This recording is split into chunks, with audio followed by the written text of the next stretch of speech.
जिंदगी क्या है ये जिंदगी? जिंदगी तो हम सब जी रहे हैं, कोई सुख में तो कोई दुख में। लेकिन हम अपनी ज़िंदगी में चाहे कितने ही दुखी क्यों ना हो जाएं, फिर भी हम अपनी ज़िंदगी को जीना चाहते हैं। पर ज़िंदगी जीने का सही तरीका क्या है ये हम नहीं जानते।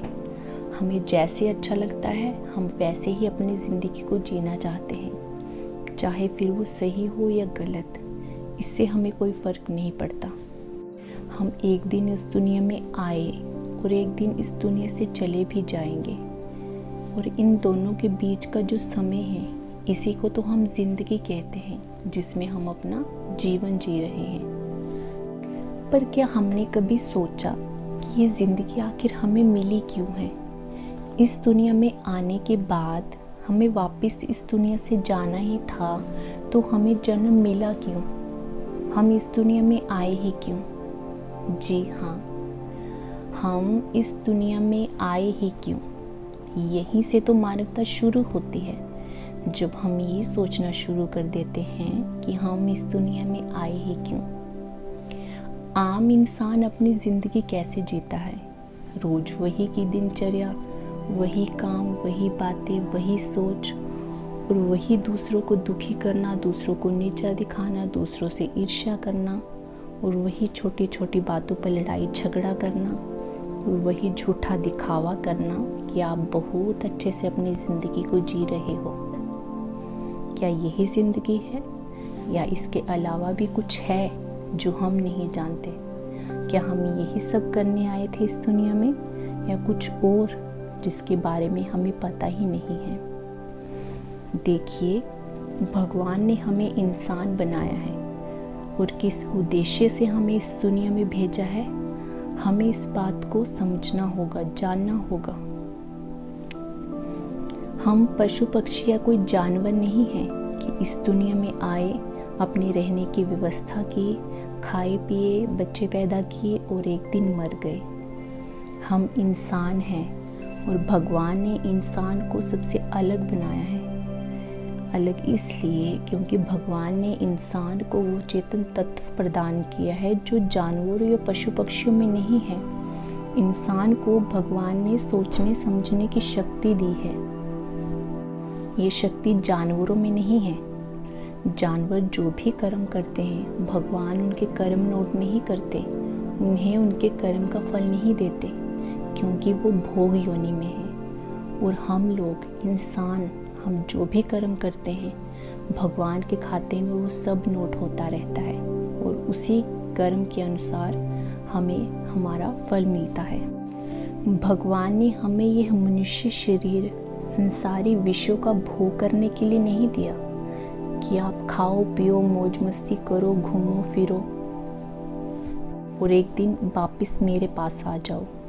बल्कि भगवान ने मानव देह आपको इसलिए दिया है ताकि इस शरीर से और अपनी बुद्धि से आप वो पुण्य कर्म कर लें जो आपको इस जीवन मरण के चक्र से छुटकारा दिलाएंगे, और अनंत जन्मों से 84 लाख का आप जो भी कष्ट भोग रहे हो, उस कष्ट से आपको मुक्ति दिलाएंगे।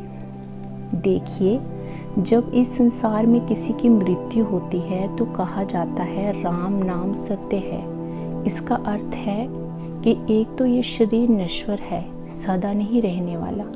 एक दिन सब ये शरीर छोड़कर चले जाएंगे। इस शरीर को सुखी रखने के लिए हमने जो कुछ भी इकट्ठा किया है, उनमें से कुछ भी हमारे साथ नहीं जाएगा।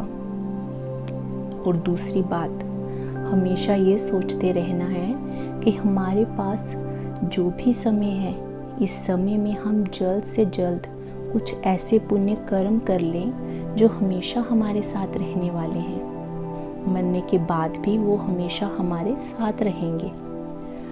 हमें हमेशा ये सोचना चाहिए कि हजारों लाखों करोड़ों जन्म लेने के बाद आपको ये मानव शरीर मिला है, ताकि आप इस जन्म में वो पुण्य कर्म कर सकें जो आपका कल्याण करेंगे। पर हम ये नहीं जानते, और हम इसका उल्टा ही कर रहे हैं। सबसे पहले तो हमने खुद को शरीर समझ लिया, जो कि हम हैं ही नहीं। और दूसरी गलती, इस संसार को और इस संसार में रहने वाले लोगों को अपना समझ लिया। ये दूसरी गलती। कबीर जी का एक बहुत ही सुंदर दोहा है जिसमें कबीर जी कहते हैं, कल करे सो आज कर, आज करे सो अब, पल में प्रलय होएगी बहुरी करेगा कब। इसका भावार्थ है कि हम सबके पास बहुत ही कम समय है, इसलिए जो करना है अभी करो।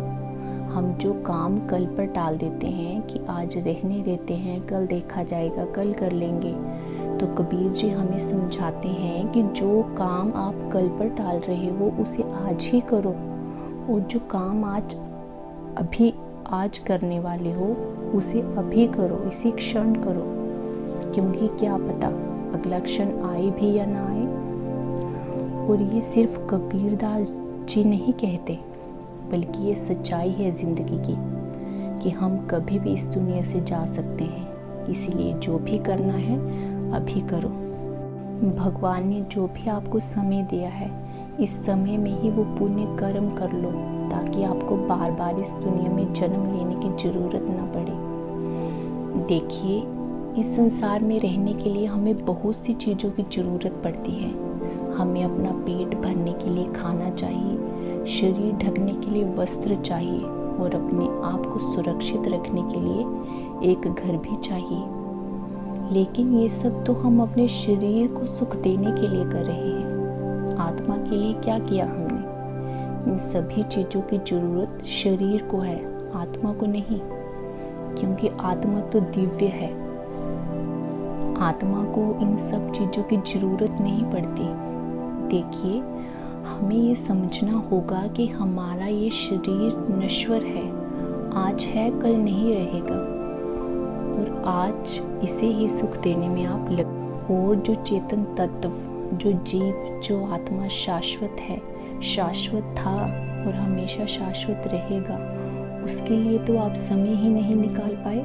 अगर हम अपनी जिंदगी का आधा हिस्सा भी, यानी 100 में से 50% भी आत्मा के लिए निकाल लेते और बचा 50% शरीर को दे देते, तो शायद तब भी हमारा यह मानव जीवन सफल हो जाता। आप खुद सोचो, आप पूरे दिन में जो भी कार्य करते हो वो अपने इस शरीर के लिए करते हो। इस शरीर के अंदर जो जीव है, जिसकी वजह से ही यह शरीर जीवित है, जो चेतन तत्व है, जो सदा से है और सदा ही रहने वाला है, उसके बारे में तो आपने सोचा ही नहीं, उसके लिए तो कुछ कर ही नहीं पाए। हम ये बहुत बड़ी लापरवाही कर रहे हैं, और केवल इस जन्म में ही नहीं, अनंत जन्मों में हमने यही किया है। तभी तो इतने जन्म लेने के बाद हमें फिर से यह मानव शरीर मिला है, क्योंकि शायद इस जन्म में हम ये समझ पाएं कि हमें क्या करना है और क्या नहीं। और अगर इस जन्म में भी आप समझ नहीं पाए, तो फिर से आपको 84 लाख योनियों का कष्ट भोगना पड़ेगा।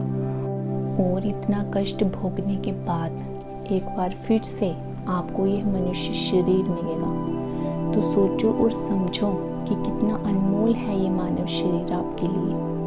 अगर आपको फिर भी इसके बारे में ज़्यादा जानना है, इसके बारे में ज़्यादा समझना है, तो आप किसी गुरु की शरण में जाओ। अपने मन के सभी प्रश्नों को उनके सामने रखो। वो आपको बताएंगे कि इस मानव शरीर का उद्देश्य क्या है।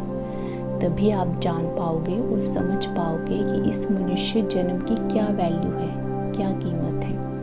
और जब आपको ये समझ में आ गया, तो आप अपनी ज़िंदगी का एक एक क्षण ऐसे जियोगे जैसे वो क्षण आपके जीवन का अंतिम क्षण हो। कृष्ण के बहुत बड़े भक्त प्रहलाद ने कहा था, जो पुण्य कर्म करने हैं इसी क्षण से करना शुरू कर दो। कल का क्या भरोसा, कल आएगा भी या नहीं। प्रहलाद जी कहते हैं कि कुमार अवस्था में ही साधना भक्ति शुरू कर दो, युवावस्था ना आए तो। और अगर युवावस्था आ भी गई तो इसी को अनमोल समझकर अपना कल्याण कर लो।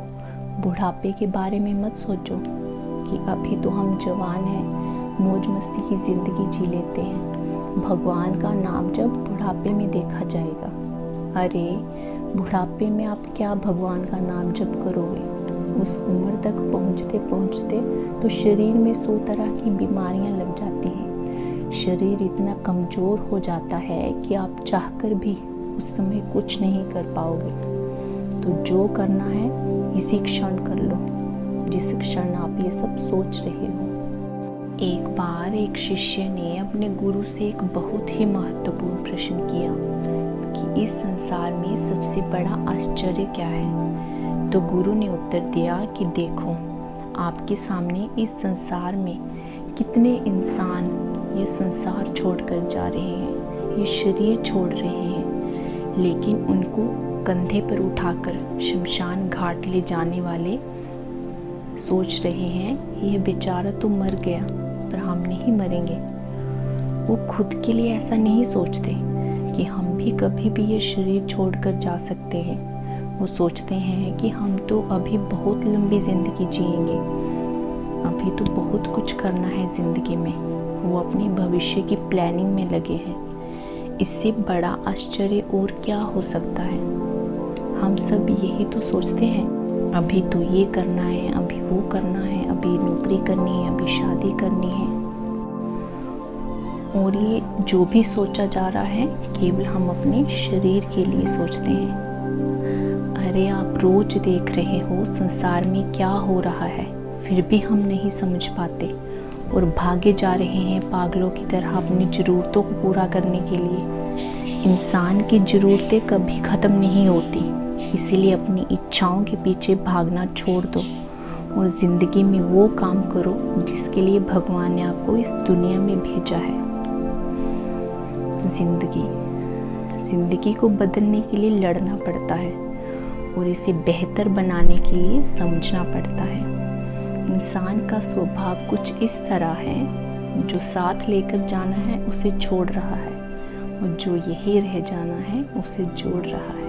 मेरी सभी प्रेरणादायक वीडियो देखने के लिए मेरे चैनल को सब्सक्राइब करें।